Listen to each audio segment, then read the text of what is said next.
This is really fair. There's only one. You what? Both doors? Your eyes are closed. I've got to have this one. Your eyes, you always have to go careful with the picture.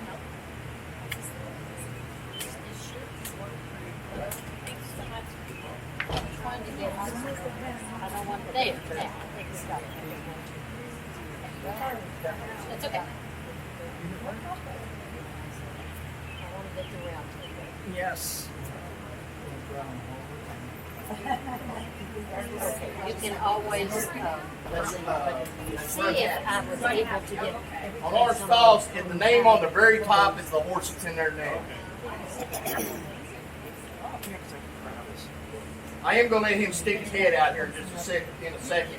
I wanted to get all the pictures taken because he will reach out there and bite you. Oh, really? Yeah, so we got to keep it. Just Just a little bit. Very good.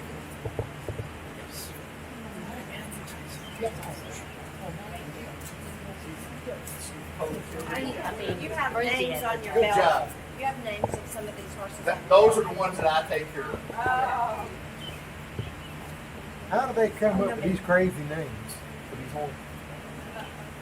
It depends on how crazy the person is, I guess. whoever has the horse as a yearling will name the horse. Is that right? But they just It could be anything. It could be a part of the stallion's name, part of the mare's name.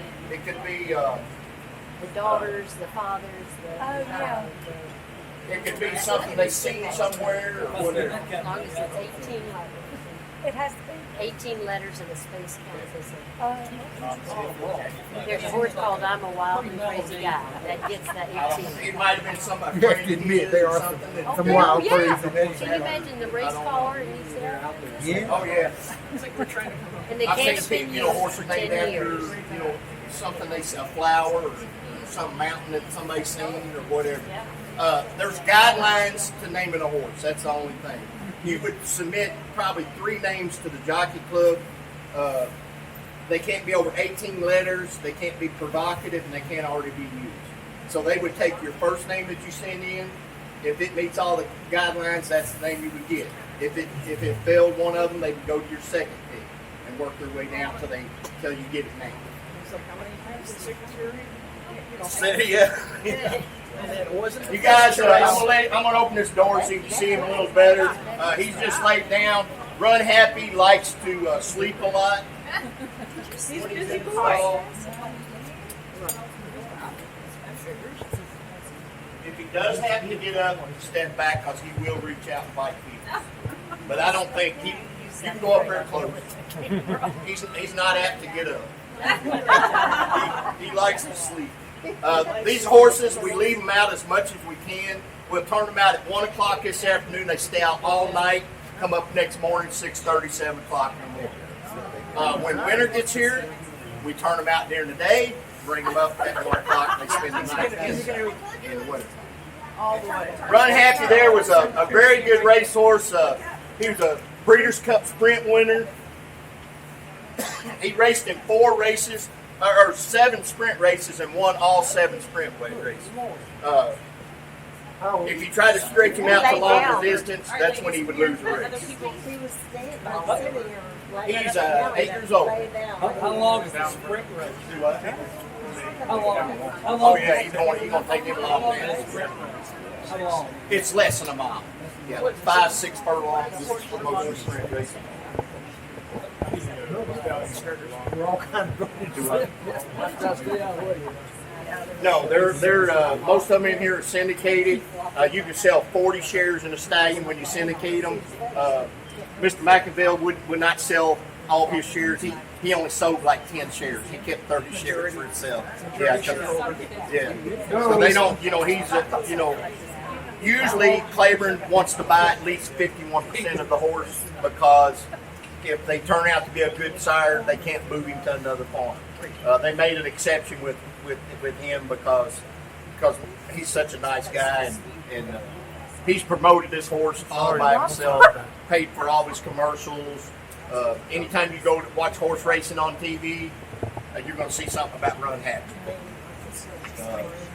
He's even got his own tennis shoes out. Run happy tennis shoes. Yeah. I got to deal with knife, Mr. McIntyre, they call him Mattress Max. He's from Texas. He's the one that let people come in his store and sleep during that big flood down there. That's how nice of a guy he is. But he's also the man that bet $2 million at the Belmont. He owns his dream. Oh, really? Oh, yeah, great. He's a very nice man. But he do what? Yes, that's his original owner. Now he did sell 10 shares in him, so he's syndicated now, but he still owns controlling it. Oh yeah, all the time. Oh yeah. Yeah, he probably comes out 10 times a year. If he sold shares, then I would be upset. At what? Since he sold 10 shares, I'd be upset. Well, you couldn't. Not without his approval, because he owns the majority of it. He could say, "I'm gonna move him to another farm," whatever he wanted to do. You know, he's got controlling interest. But most of these stallions, the farm will have controlling interest. We'll buy at least us and some of our clients will buy at least 51%. Okay, you want to 50%? Yeah. Oh, okay. It was 25,000. He's not produced a lot of stakes winners, so they lowered his stud fee, I think, to 12.5 this year. Well, it's the horses are not winning on the track. He's got plenty out there running, but he's not getting the big stakes winners. So, and that's what it takes to get their stud fee to go up.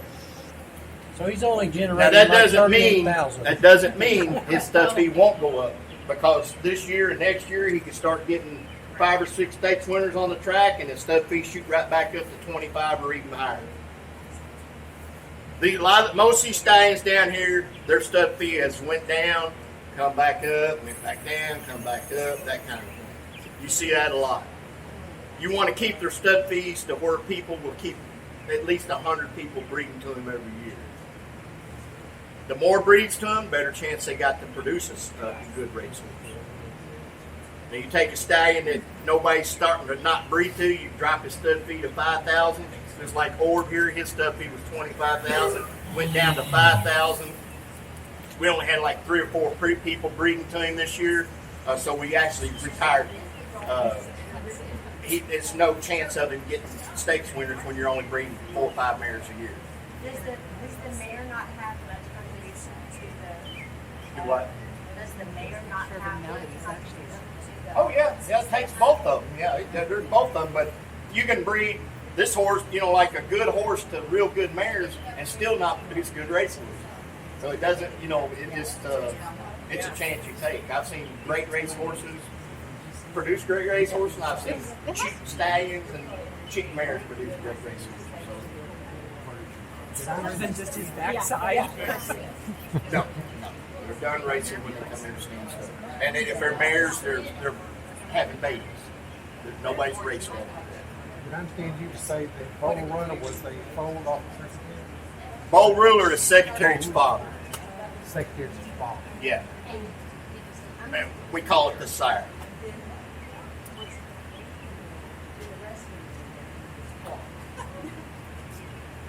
You ready to go back night-night? Yeah. I beat you there. Aww. Worn out. Yeah. You guys want to turn these lights out? It's not going to be real dark in here. That's they call it Christmas bonus. We're going to go down through here. Now, you guys, there's 6 of us men that work down here. We all have 2 to 3 stallions apiece. We take care of the same stallions every day. They get to know you. You get to know them. You notice this guy's already started nickering because he recognizes my voice. He's one of them I take care of. I'll be there in a minute. But he knows I'm going to open this door and give him peppermint. He's already started pawing for his peppermint. He is the heaviest horse down here, 1,480 pounds. He is the oldest stallion down here, 22 years old. His stud fee is $40,000 to breed to him. He's still breeding 80 mares a year at 22 years old. We'll let him stick his head out here. Just don't get close enough. He can reach out and bite. He's not a mean horse, but he will bite. He is a stallion. Come on.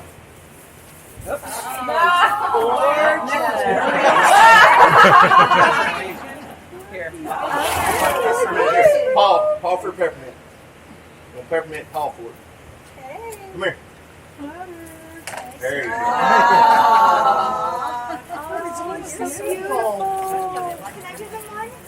You can. Oh, he wants another one. You ever feed a horse a peppermint? Yep. Keep your fingers down. Come right over here so they can get a picture of you or whatever. There you He go. knows how to feed. He knows how to feed a horse because the horse. Yeah. Oh, I think We have had stallions here like Ord. I wouldn't let people do that, but with Flatter, I will. He's more interested in that peppermint than biting anybody. He's still home. Yeah, he's wanting another one. Anybody else want to give him a peppermint? Go over this way where he can't reach you. Yeah. You just want your hand flat because if your finger's sticking up, you might accidentally grab it. You want to move over there, Martha, before you come over here. Come over here. Get her to move over there where you can.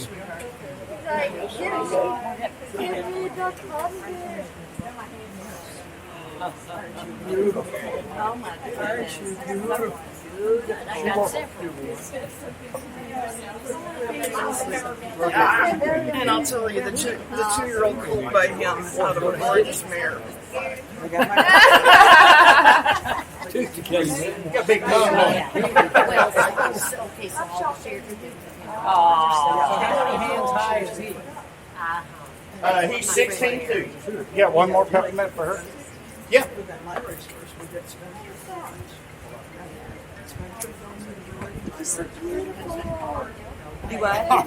was quick. Really? I've been horses my whole life. I'm sorry, what? But I worked with stallions in breeding sheds for 26 years. Oh, yeah. We'll do that when we get back. What happened to his knee? No, we sent him to Ocala, Florida to train. Yeah. Is Dylan that He was. It's just old age, arthritis. Yeah. It doesn't bother him. They're just all big and knotty, and he broke his leg when he was racing. That's what ended his racing career. He's got 2 plates and I think like 14 screws in his leg. So. This one. Do what? Good job picking. Oh yeah. He's like I say, he's still breeding 80 mares a year, 22 years old. Still got it in. Oh yeah. He likes that peppermint. Back it. During the day, 16. ride the horse. Ride the horses around the house. So mine's what I see. You were down there in the barn. I just walked up here. Do what? When you were down there talking to the other end of the That's barn, right. I walked up here. He was standing up here. He was pawing. Yeah. He knew we were in the barn. Yeah. Something's wrong with his foot. No, it's away from him.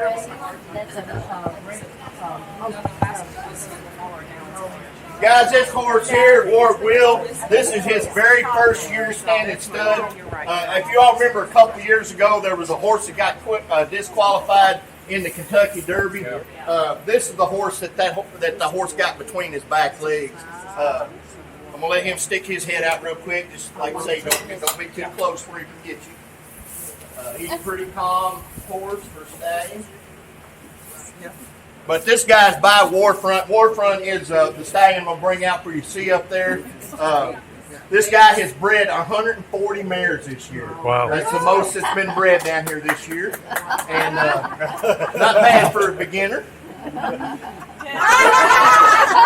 You got it, buddy.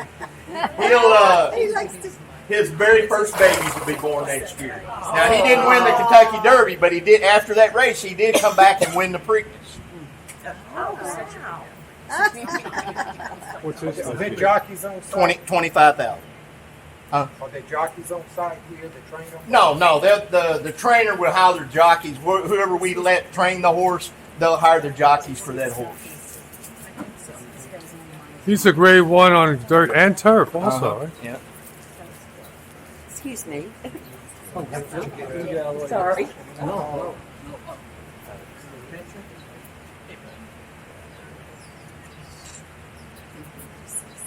He likes his new job better than his old job. I guess so. After about 100 mares, he did realize it was a job, not just for fun. Not just an adventure.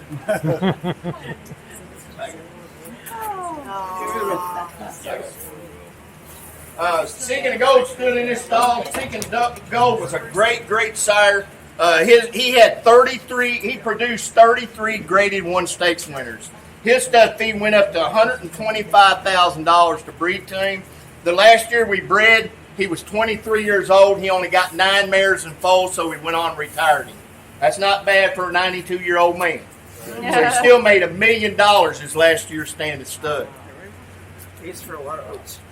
Normally, we would send a stallion to the retirement barn when they retire. They stay over there until they pass away, and then they're buried here on the farm. Seth didn't want to send him over there because he's afraid he'd hurt somebody because he's a pretty mean horse. So he actually stayed down here till he passed away. The last, he lived till he was 31. Even at 31, he still thought he was the meanest guy down here. He almost caught up with Round Table as far as age. I always tell everybody the reason he was so mean and ornery is because he raced in the Kentucky Derby back in 1988. He let a girl beat him in the Kentucky Derby. Now he held a grudge after that. That was Winning Colors that beat him in the Kentucky Derby. Mastery over there, I take care of him now. He's just now getting started as a stallion too. He was the favorite for the Kentucky Derby 5 years ago. Raced in 4 races, won all 4 races, 3 of them by over 6.5 lengths. There was nothing coming close this horse, so everybody said that's going to be the Derby horse this year.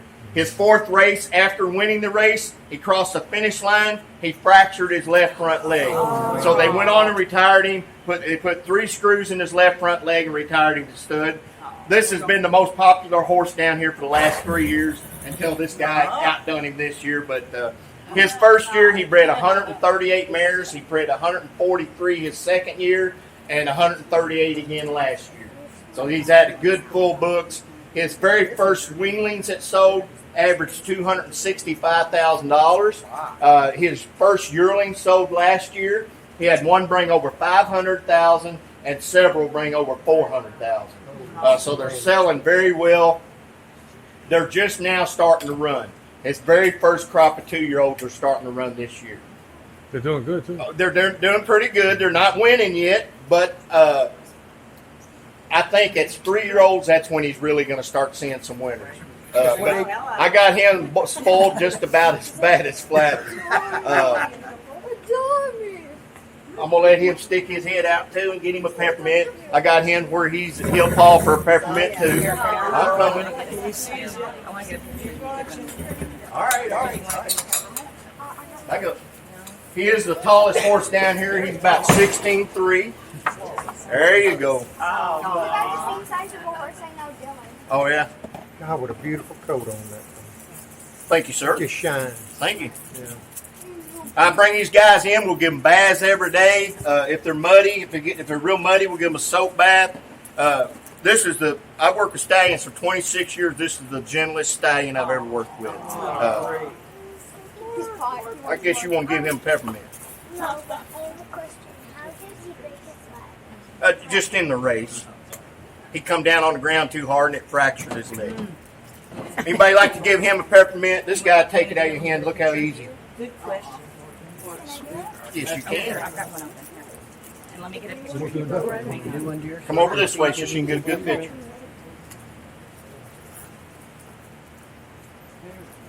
There you go. He's so gentle. You want to give him one?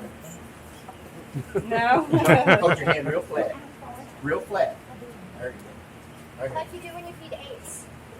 Ace. There you go. And that one has one. Come right over here.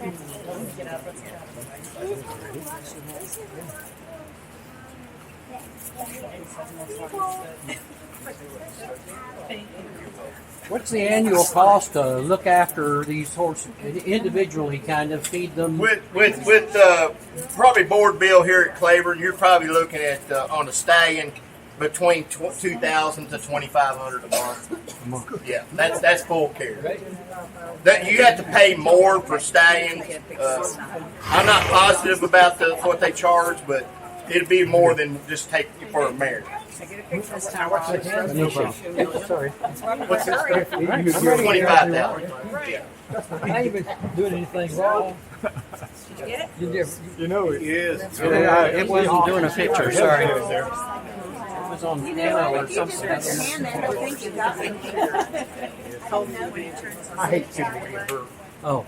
like that. Well, I guess we're not going to get it. Can we get a picture of him with his name? Arch here, he was my favorite stallion that I've ever taken care of. He was one of the top brood mare sires in the world. His stuff fee went up to $40,000 to breed to him. We just had a bond with each other. He's the only stallion that ever passed away that I bought flowers for when he passed away. I tell you how much I like him. But Arch is there was a horse running for the Triple Crown. I have another. Was out of an Arch mare. He had a son in the Kentucky Derby. Arch was by him. 2010, he had a very famous son that raced on the racetrack. You're going to get to see him up here at this other barn. His name was Blaine. Now, Blaine not only won the Breeders' Cup Classic in 2010, he beat Zenyatta in that race. That's the only horse ever to beat Zenyatta on the racetrack. She had won 19 races, never lost a race till she met Blaine. A lot of people said, don't blame Arch. Zenyatta was bred to blame. Yeah. This Arch here, or Blame, is by Arch. He's out of a Seeking the Gold mare. So there's Blame's sire and grandsire right across from each other.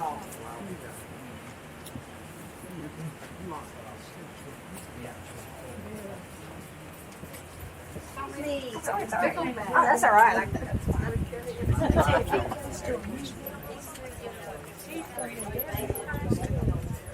Does Blame still stick his tongue out when you give him a peppermint? Yeah.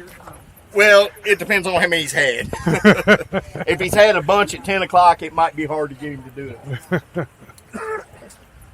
You guys, all your stallions have to be kept separate. You cannot put them together.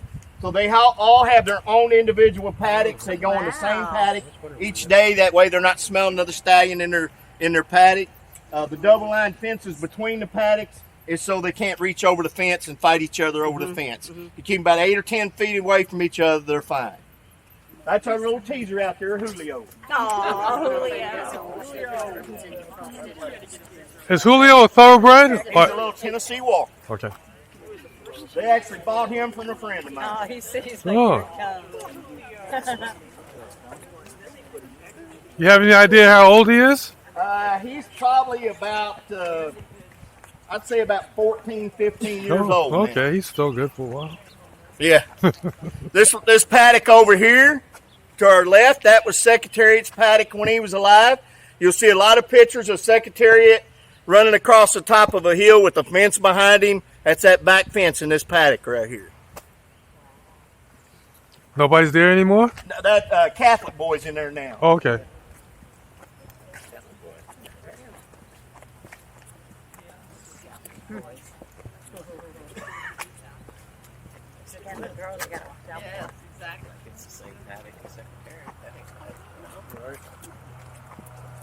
How's Ironicus doing as a stud? Not very good. Not doing very good. It just takes to get some stakes winners. He'll be right back. You know?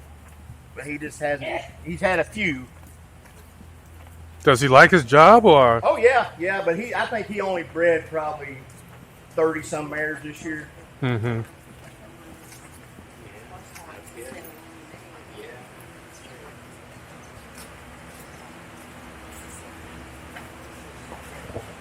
you ever salvage any of these barn doors? No. Wouldn't you like to have secretariats? Yeah. Mostly anybody's. Yeah, that one there probably they could put that on eBay and auction it off, and for those, it's hard to tell what that door would bring. I'd say at least 7 digits. Oh yeah.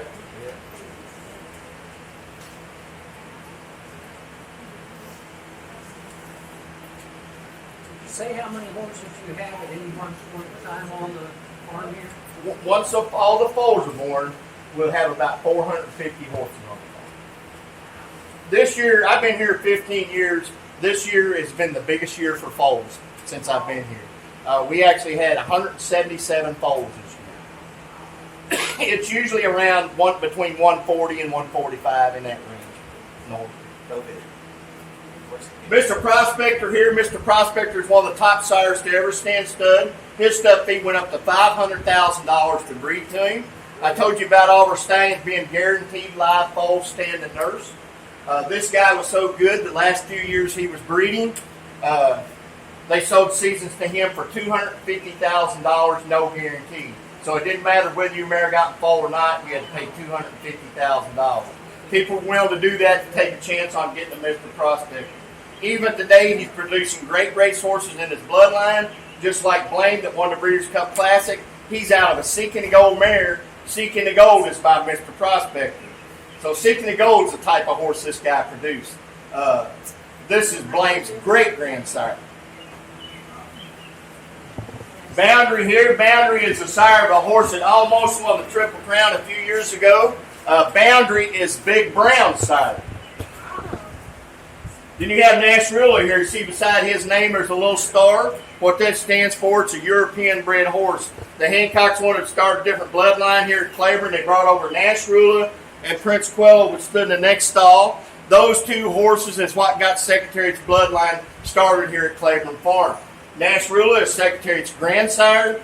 Prince Quello, which stood in the next stall, was Secretariat's grandsire on the dam side. So that's both the Secretariat's grandsire. You guys hold up right here. I'll bring a horse out for you to see.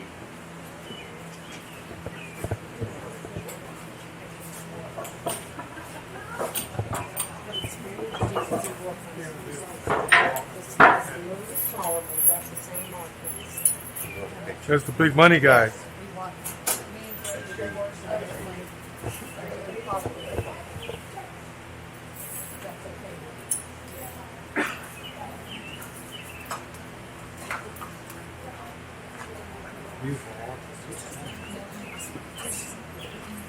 Guys, this here is Warfront. Like I say, he's one of the top sires in the world today. His stud fee started out at $12,500.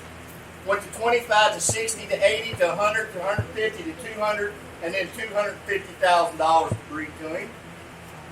We cut him off at 100 mares per year. So you're only looking at $25 million a year in stud fees. A lot of his yearlings will bring over $2 million at the yearling sales. When his very first crop of 3-year-olds got to the racetrack, out of his first crop, he had 2 in the Kentucky Derby out of his first crop. That's why his stud fee started jumping like it did. An itch? No. You guys can go up and pet this horse, get your picture taken with him. People do that every tour. Stay away from his back feet. You want to walk up about right here, you can take him on the shoulder and neck, get your picture taken with him. You guys are going to be petting an $80 million horse right here. That's what he's insured. Ouch. Let's leave that house. We're going to get on too.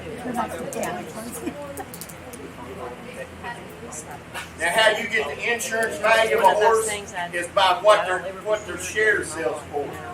You sell 40 shares in a stallion. Whatever one share brings you times that times 40 gives you the insurance value. One share in him brought $2 million for one share. Good Lord. What you gonna do? Yeah, Tom was phone. Yeah, they were late. I was really tired when I woke up this morning. But now they're usually up before us. Warfront here is by Danzig. Danzig stood in the next stall beside him. Danzig was another stallion that we had that went up to $500,000 stud fee. Danzig is by Northern Dancer. Northern Dancer is the highest priced stallion ever to be sold, or share sold, or stud fees. His stud